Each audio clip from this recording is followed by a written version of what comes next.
ಮನುಷ್ಯನಿಗೆ ಮಾತ್ರ ಸ್ವಂತ ಅಲ್ಲ, ಈ ಭೂಮಿ ಮೇಲಿರೋ ಪ್ರತಿಯೊಂದು ಜೀವಿಗೂ ಬದುಕೋದಕ್ಕೆ ನಮ್ಮಷ್ಟೇ ಹಕ್ಕಿದೆ. ಆಯ್ತು, ಆಮೇಲೆ ನಮ್ಮ ನೇಚರ್ ಪ್ರತಿಯೊಂದೂ ಒಂದು ಹಕ್ಕಿಲ್ಲ ಅಂತ ಹೇಳಿದ್ದು ಮೇಡಮ್ ನಿಮಗೆ ಯಾವನು ಹೇಳೋದು ನಿಮಗೆ ಹಕ್ಕಿಲ್ಲ ಅಂತ? ನನಗೂ ಹಕ್ಕಿದೆ ಬದುಕಕ್ಕೆ. ಹಾಗಾಗಿ ಸ್ವಂತ ರಕ್ಷಣೆ ಅಂತ ನಾನು ಆ ಬೀದಿ ನಾಯಿನ ಕೊಲ್ಲಕ್ಕೆ ಸ್ಟಾರ್ಟ್ ಮಾಡಲ, ನನ್ನನ್ನು ಅಟ್ಯಾಕ್ ಮಾಡಿದಾಗ ದಟ್ ಈಸ್ ಓಕೆನಾ? ಏನು ಪ್ರಾಣಿ ಪ್ರೇಮಿಗಳು ನೀವು ಒಬ್ಬರೇ ಅಂತ ಗುತ್ತಿಗೆ ತಗೊಂಡಿದ್ದೀರಿ ಏನು ಸೆಲೆಬ್ರಿಟಿಗಳು? ಯಾವ ಸೆಲೆಬ್ರಿಟಿ ಕಚ್ಚಿಸ್ಕೊಂಡಿದ್ದೀರಿ? ಬಲ್ರಿ, ಅದು ಯಾವ್ಯಾವ ಸೆಲೆಬ್ರಿಟಿ ಬರ್ತೀರಿ, ಒಂದು 6 ರೋಡ್ ಸೆಲೆಕ್ಟ್ ಮಾಡಿ ಕೊಡ್ತೀನಿ, 3 ದಿನ ಓಡಾಡ್ರಿ, ರಾತ್ರಿ ಹೊತ್ತಲ್ಲಿ ನೋಡ್ಬಿಡ್ತೀನಿ ನಾನು, ಬೆಳಗಿನ ಜಾವದಲ್ಲೋ ರಾತ್ರಿನಲ್ಲೋ ಕೊಡ್ತೀನಿ. ಒಂದು ಸೈಕಲ್ಲು ಒಂದು ಬೈಕನ್ನು ನಿಮ್ಮ ಕೈಗೆ. ಅದು ನೀವು ಮಾತಾಡ್ತಿರೋದು ಮನುಷ್ಯತ್ವ ಅಲ್ಲ ನನ್ನ ಪ್ರಕಾರದಲ್ಲಿ. ಹೇಳಿದ್ರಿ ಏನ್ರಿ ಅದು ಮಾತಾಡೋದು? ಏನ್ ಮಾತಾಡ್ತಾರ್ರಿ? ಯಾವನ್ರಿ ಅವನು? ನೀವು ಮಾತಾಡ್ತಿರೋದು ಅಮಾನವೀಯತೆ. ನಿಮಗೆ ಪ್ರೇಮ ಪ್ರೀತಿ ಇದ್ರೆ ನಾವು ಬೇಡ ಅಂತ ಯಾವನೂ ಹೇಳಿಲ್ಲ. ನಿಮ್ಮ ಮನೆ ಒಳಗಡೆ ಇರೋ ನಾಯಿ ಮೇಲೆ ಇಟ್ಕೊಳ್ಳಿ, ಅದನ್ನ ಯಾವನ್ ಬೇಡ ಅಂತವನು? ನಾವು ನಿಮ್ಮ ಮನೆ ಒಳಗಡೆ ನಾಯಿ ಇಟ್ಕೋಬೇಡ ಅಂತ ಹೇಳಿದೀವ? ಮುದ್ದಾಡ್ಬೇಡ ಅಂತ ಹೇಳಿದೀವ? ನಾವು ಮುದ್ದಾಡ್ಕೊಳ್ಳಿ. ನಿಮಗೆ ಸಂಬಂಧವಿಲ್ಲದೆ ಇರೋ ಬೀದಿ ನಾಯಿ ಮೇಲೆ ಪ್ರೀತಿ ಪ್ರೇಮ ತೋರಿಸಿ ಯಾರದ್ದೋ ಮನೆಯಲ್ಲಿ ಕಣ್ಣೀರು ಹಾಕಿಸ್ತೀರಲ್ಲ, ನೀವೆಂತ ರಾಕ್ಷಸ ಬುದ್ಧಿ ಹಂಗಾರೆ? ಇನ್ಯಾರ್ದೋ ಮನೆಯಲ್ಲಿ ಗೋಳಾಡ್ತಾ ಇದ್ದಾರೆ, ಬನ್ರಿ ಕರ್ಕೊಂಡು ಹೋಗ್ತೀನಿ, ಯಾರ್ಯಾರ ಮನೆಯಲ್ಲಿ ಏನೇನು ದಾಳಿ ಆಗಿದೆ, ಆ ಮನೆಯಲ್ಲಿ ಏನೇನು ಗೋಳಾಟ ನಡೀತಾ ಇದೆ ಅಂತ ನಿಮಗೇನು ಅರಿವಾಗತ್ತೆ? ಸಂಕಷ್ಟ ಹೆಣ ಬಿದ್ದಿದ್ದ ಮನೆಯಲ್ಲಿ ಗೊತ್ತು ಸಾವಿನ ಮಹತ್ವ. ಚಿಕ್ಕ ಚಿಕ್ಕ ಮಕ್ಕಳು ನರಳಾಡ್ತಿದೆ, ಸಾಯ್ತಿದ್ದಾರೆ ಜನ ಹಗಲು ರಾತ್ರಿ. ಇಲ್ಲಿ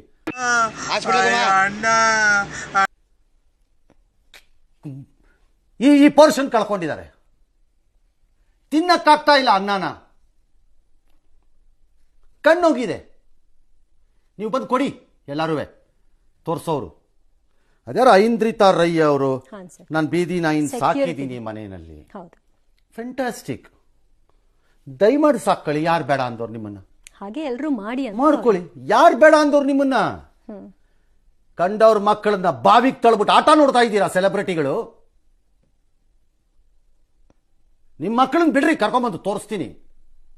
ಯಾವ್ಯಾವ ರೋಡ್ ಅಂತ ಲಿಸ್ಟ್ ಕೊಡ್ತೀನಿ, ನಿಮ್ಮ ಮಕ್ಕಳನ್ನ ಬಿಡಿ, ತೋರಿಸ್ತೀನಿ. ಆಗ ನಮಗೂ ಪ್ರೀತಿ ಇದೆ, ನಮಗೂ ಪ್ರೇಮ ಇದೆ, ನಮಗೂ ಇದೆ. ಗಾಂಧೀಜಿದು ಆಗ್ತಿರಲ್ಲ ಮೇಡಮ್ ದಿವ್ಯಾ ರಮ್ಯಾ ಅವರೇ, ಏನ್ ಸೆಲೆಕ್ಟಿವ್ಲಿ ಗಾಂಧೀಜಿನ ಸೆಲೆಕ್ಟ್ ಮಾಡ್ಕೊಳಕ್ ನೀವು ಒಬ್ಬರೇನಾ ಬುದ್ಧಿವಂತರು? ನಾವು ಓದಿದೀವಿ ಗಾಂಧೀಜಿ ಪುಸ್ತಕಗಳನ್ನ. ನೀವು ಒಬ್ಬರೇನಾ ಗಾಂಧೀಜಿ ಇದನ್ನ ಸೆಲೆಕ್ಟಿವ್ ಆಗಿ ಹಾಕೊಳ್ಳಕ್ಕೆ? ಗಾಂಧೀಜಿ ಹೇಳಿದ್ ಬೇರೆದೆಲ್ಲ ಫಾಲೋ ಮಾಡಿ ನೋಡ್ತೀವಿ, ಇನ್ಕ್ಲೂಡಿಂಗ್ ಫಿಲಮ್ಸ್ ಅಲ್ಲಿ. There is a limit for everything. ಕೋರ್ಟ್ಗಳು ಜನ ಅನುಭವಿಸ್ತಿರೋ ರಸ್ತೆನಲ್ಲಿ ಇರೋದನ್ನ ನೋಡ್ಬೇಕೆ ಹೊರತು ಸೆಲೆಬ್ರಿಟಿಗಳ ಮಾತಲ್ಲ ಇಲ್ಲಿ. ಸೆಲೆಬ್ರಿಟಿಗಳಿಗೆ ಏನು ಹೋಗಬೇಕು? ನೆಮ್ಮದಿಯಾಗಿ ಕೂತಿರ್ತಾರೆ ಎಲ್ಲ ಒಂದ್ ಕಡೆ ಖುಷಿಯಾಗಿ. ಕೋರ್ಟ್ಗಳು ಅದನ್ನೆಲ್ಲ ನೋಡ್ಬೇಕಾಗಿರೋದು. ಇಲ್ಲಿ ಸೆಲೆಬ್ರಿಟಿಗಳಿಗೆ ಬಾಯಿ ಇದೆ, ಅವ್ರು ಹೇಳಿದ ತಕ್ಷಣ ಪಬ್ಲಿಸಿಟಿ ಬರುತ್ತದಕ್ಕೆ ಅಂತ court should not seat. They become anti people if court ಅದನ್ನು ನೋಡಿದ್ರೆ. ಕೋರ್ಟ್ಗಳಿರೋದು ಜನಕ್ಕೆ, ಕೋರ್ಟ್ಗಳಿರೋದು ಸೆಲೆಬ್ರಿಟಿಗಳಿಗಲ್ಲ. ಪರ್ಯಾಯ ಕ್ರಮಗಳನ್ನ ಅನುಸರಿಸಬೇಕು ಅಂತ. ಯಾವ ಪರ್ಯಾಯ ಇದೆ ರೀ? ಹೇಳ್ರಿ, ಬಂದು ನೋಡ್ತೀವಿ ಯಾವ ಪರ್ಯಾಯ ಇದೆ ಅಂತ.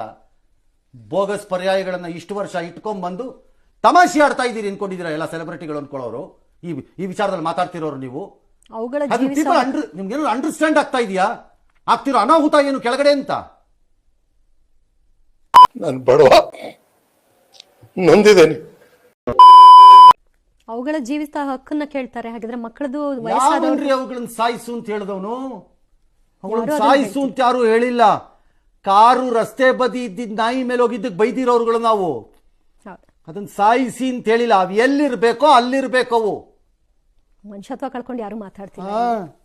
ಸೆಲೆಬ್ರಿಟಿ ಅಂತ ಇವರೊಬ್ಬರಿಗೆ ಇರೋದು ಪ್ರೀತಿ ಪ್ರೇಮ ವಿಶ್ವಾಸ. ಇನ್ನು ಉಳಿದವರೆಲ್ಲ ಕತ್ತೆಗಳಿಲ್ಲಿ. ನಾವಿಲ್ಲಿ ನಿಮಗಿಂತ ಜಾಸ್ತಿ ಪ್ರೀತಿ ಪ್ರೇಮ ವಿಶ್ವಾಸ ಕರುಣೆ ಮಮಕಾರ ನಮಗಿದೆ. ಎಸ್